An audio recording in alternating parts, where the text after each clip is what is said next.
یه بخش از کتابتون در یکی از فعالیت‌ها سدیم کلورید رو اومده براتون توضیح داده. ما توی فصل اول سدیم کلورید یا NaCl رو خوندیم. مدل برش رو یاد گرفتیم، رسمش رو، و اینجا الان باید تشکیل پیوند یونیش رو بررسی کنیم. اول میایم سدیم یا Na11 رو مدل برش رو رسم می‌کنیم. با توجه به چیزی که توی فصل اول یاد گرفتیم، توی لایه اول 2 تا جا میشه، لایه دوم 8 تا، و با توجه به تعداد الکترونی که داریم یه دونه بیشتر نمی‌مونه، میره توی لایه آخر. میایم مدل پر برای عنصر کلور رو هم رسم می‌کنیم. Cl17 مدل برش میشه لایه اول 2 تا، لایه دوم 8 تا و لایه سوم 7 تا. ما می‌بینیم عناصر گروه 1 و 2 و 3 فلز هستند که Na یا سدیم عنصر گروه اوله با توجه به تعداد الکترون‌های لایه آخر. ما توی نکته توی فصل اول گفتیم تعداد الکترون‌های لایه آخر شماره گروه نشون میده، شماره گروه عنصر رو نشون میده. پس سدیم گروه 1. گروه 1 گفتیم گروه 1 و 2 و 3 فلزات هستن. فلزات تمایل دارن الکترون از دست بدن. اگر این سدیم الکترون لایه آخرش از دست بده چند تا دوره میمونه؟ 2 تا دوره میمونه که لایه دومش چیه؟ 8 الکترونیه و پره. گفتیم تعداد الکترون ها وقتی پر باشه لایه آخر یعنی عنصر ما پایداره و لایه آخرش پره، به آرایش گازهای نجیب میرسه و دیگه تمایلی به شرکت در واکنش نداره و پایدار میشه. الان این برای عنصر سدیم بود. میریم سراغ عنصر کلور. عنصر کلور بچه‌ها جزء گروه 7 اصلیه. عنصر گروه 7 اصلی عناصر نافلز هستن. گفتیم نافلزها توی فصل قبل نافلزها تمایل دارن الکترون بگیرن و پایدار بشن یا به آرایش گاز نجیب برسن. Cl17 یا کلور توی لایه آخرش 7 تا الکترون داره و تمایل داره الکترون بگیره. اگر یک الکترون بگیره لایه آخرش 8 تایی میشه و پایدار میشه. این یک الکترونی که از سدیم از دست میده و سدیم پایدار میشه، یه دونه الکترونش رو کلور میگیره. یه دونه الکترونی که سدیم از دست داده تا پایدار میشه رو کلور میاد میگیره، لایه آخر خودش 8 تایی میشه و در واقع میاد NaCl که تشکیل میشه. NaCl به این شکل در میاد. یه دونه الکترون سدیم از دست داده میشه و به الکترون Cl17 اضافه میشه. NaCl در واقع Na ما یا سدیم ما یونی که تشکیل میده یون مثبته. Na11 10 الکترون داره، یه دونه الکترونش از دست داده شده Na10 مثبت، یعنی 10 تا الکترون داره در حال حاضر. مثبتش یعنی یه دونه رو از دست داده و مدل برش به این شکل در میاد 2 تا و لایه دومش 8 تا، یعنی لایه دومش پر شده و پایدار شده. Cl17 بوده، یه دونه گرفته شده 18. Cl منفی توی فصل قبل خوندیم، گفتیم عناصری که الکترون میگیرن میشن آنیون یا منفی و عناصری که الکترون از دست میدن میشن کاتیون یا مثبت. حالا این Cl مدل برش به این شکل در میاد که لایه اول 2 تا بود، لایه دوم 8 تا بود، لایه سوم 7 تا بود که یه دونه الکترون میگه لایه سومش هم 8 تایی میشه و پایدار میشه که در این صورت ما یه دونه بار مثبت داریم، یه دونه بار منفی پایین داریم که یه دونه بار مثبت یه دونه بار منفی رو خنثی میکنه و ما یک ترکیب یونی NaCl داریم. NaCl که یک ترکیب یونی با بار خنثی است که یک بار مثبت یک بار منفی رو از بین میبره. این از فعالیت صفحه 16 کتابتون فکر می‌کنم با شرایط سواد خود تغییر کرده، ممکنه یکی دو صفحه بالا پایین باشه. که من توی اون فایلی که فرستادم براتون، یعنی میفرستم براتون، حل کردم و توضیحات اونجا گفتم براتون. این از توضیح انعاسیه. میریم انتهای کتابتون. انتهای کتابتون در مورد مدل گرگ یا پیوند کوالانسی یا اشتراکی توضیح میده. پیوند کوالانسی یا اشتراکی بین دو نافلزه. بین دو نافلز اتفاق میفته. در صورتی که پیوند یونی ما یکی از عناصر فلز بودن، یکی از عناصر نافلز بودن. یعنی سدیم فلز بود و کلور نافلز بود که بین فلز و نافلز جاذبه الکترونی اتفاق میفته و پیوند یونی تشکیل میشه.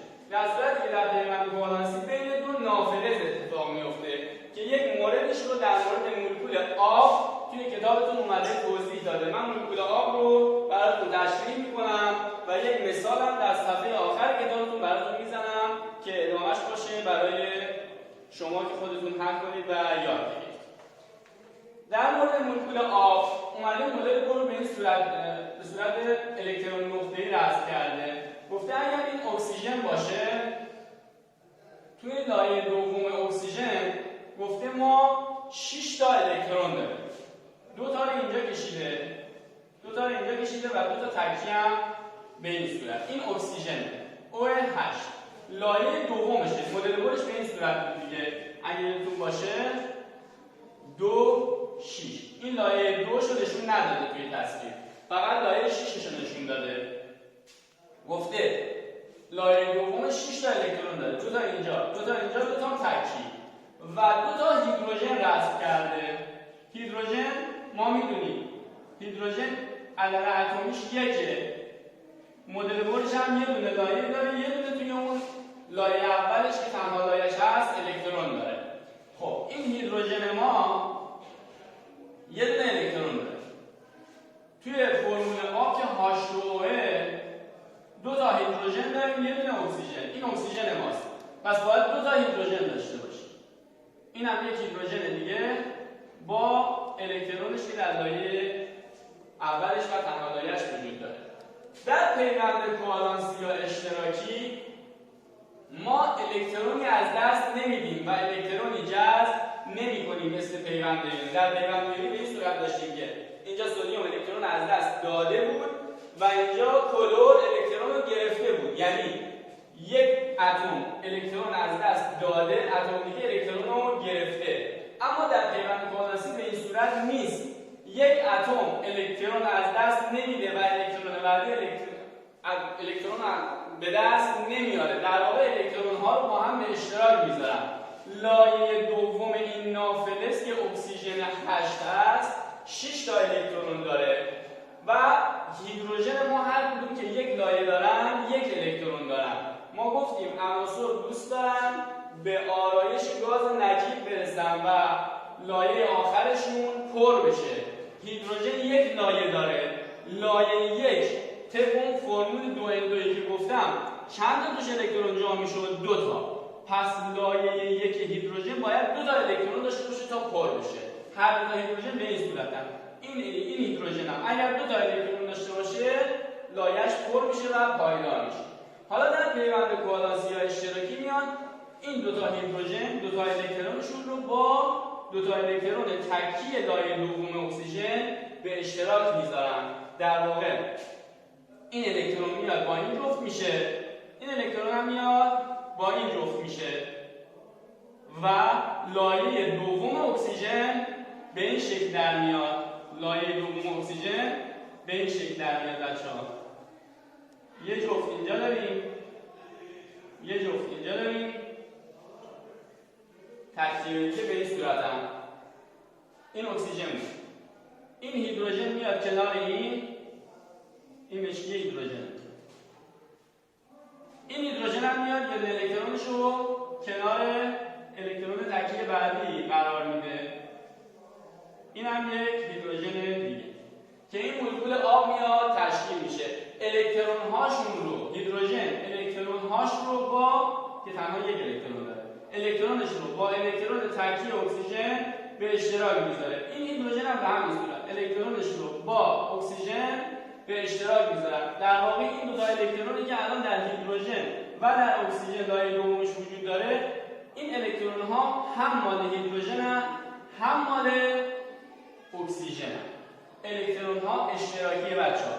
پس این دو تا الکترون مشکی قرمز که نشون دادم هم مال هیدروژن که هیدروژن لایه‌اش پر شده، هیدروژن شده دو، یک لایه داره، لایه دومش تنها لایه‌اش هم چی شده؟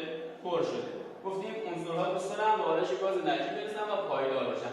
الان با این اتفاقی که افتاده، این پیوند کوالانسی که تشکیل شده، هم هیدروژن هر دو تا لایه‌اش، هم هر دو هیدروژن ما لایه‌هاشون پر شده، هم لایه دوم اکسیژن ما شده 8 تایی. گفتیم لایه دوم 8 تا باید جا میشد.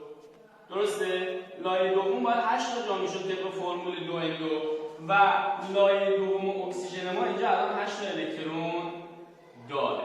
2 4 6 8 و هر هیدروژن ما تنها لایه‌اش به عدد 2 رسیده و پایدار شد. این از عنصر اکسیژن و هیدروژن که در مولکول آب توی کتابتون توضیح داده و من براتون حل کردم و توی فایل میفرستم. میریم سراغ یک مثال دیگه در انتهای کتابتون. یک فکر کنید داره که در مورد پیوند کوالانسی متان صحبت میکنه.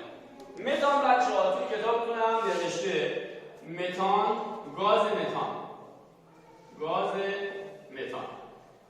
فرمول یا نماد شیمیاییش CH4. CH4. CH4 بچه‌ها کربن تو گروه چنده؟ کربن عدد اتمی 6. کربن عدد اتمی چنده بچه‌ها؟ کربن 6. مدل برش به این صورت میشه 2 4. لایه دومش 4 تا الکترون داره. اگر بخواد لایه دومش پر بشه، یعنی 8 تایی بشه، پس باید 4 تا الکترون داشته باشه که لایه دومش بشه چند؟ 8. ما می‌دونیم کربن نافلزه و نافلزها الکترون از دست نمیدن و الکترون نمیگیرن. در پیوند کوالانسی الکترون به اشتراک میذارن دو نافلز. الان اینجا ما ترکیب CH4 رو داریم، متان، گاز متان رو داریم. ما میایم کربن رو رسم می‌کنیم بچه‌ها اول وسط C. درسته؟ کربن در لایه آخرش چند تا الکترون داره؟ 4 تا. درسته؟ 4 تا دورش الکترون رسم می‌کنیم. یک الکترون، دو الکترون، سه الکترون، 4. درسته؟ کربن در لایه دوم 4 تا الکترون داره. این کربن ماه C. درسته؟ 4 تا الکترون دورش رسم کردیم. حالا میخوایم 4 تا دیگه الکترون رو بهش اضافه کنیم. با توجه به 4 تا هیدروژنی که داریم، این پیوند کوالانسی رو تشکیل بدیم. نگاه کنید به این صورت بچه‌ها. هر هیدروژن ما میدونیم هیدروژن عدد اتمیش 1، مدل برش هم میشه 1 لایه 1 الکترون. درسته؟ این هیدروژن ما برای اینکه پایدار بشه باید 1 الکترون بهش اضافه بشه تا لایه اولش و تنها لایه‌اش پر بشه، 2 بشه و پایدار بشه. حالا این هیدروژن ما 4 تا هیدروژن داریم. پس باید 4 تا هیدروژن به این صورت رسم کنیم. خب الان تمام هیدروژن‌های ما برای اینکه پایدار بشن باید 1 الکترون بگیرن. یعنی 1 الکترون با الکترونشون به اشتراک گذاشته بشه تا لایه اولشون و تنها لایه‌شون پر بشه. خب اینجا ما الان کربن رو رسم کردیم. 4 تا الکترون که در لایه دومش داشت رو کشیدیم به صورت الکترون در اطراف کربن. حالا میایم هیدروژن ها رو هم در اطراف کربن الکترون هاش رسم کنیم. این اولین هیدروژن و این هم الکترونش. این دومین هیدروژن، این هم الکترونش.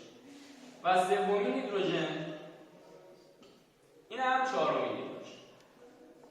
بچه‌ها ما در این پیوند بهش میگیم پیوند الکترون نقطه‌ای. نگاه کنید الکترون ها رو به صورت نقطه به هم وصل می‌کنیم در پیوند کوالانسی. این قرمزه الکترون کربن هم که دور کربن رفت کردن. این مشکی ها هم یا سیاه ها هم الکترون هیدروژن هم که الکترون هاشون رو با کربن به اشتراک گذاشتن.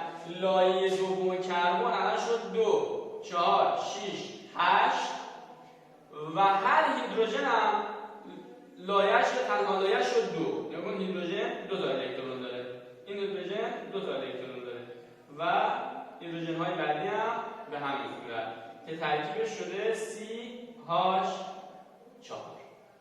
این هم بود ترکیب یا پیوند کوالانسی گاز متان که در صفحه آخر کتابتون به عنوان خود را بیازمایید آورده و من به عهده خودتون گذاشته بودم و ترجیح دادم که در این فایل برای شما حلش کنم که اوکی تر بشید و بتونید مطالب بعدی و تمرین های بعدی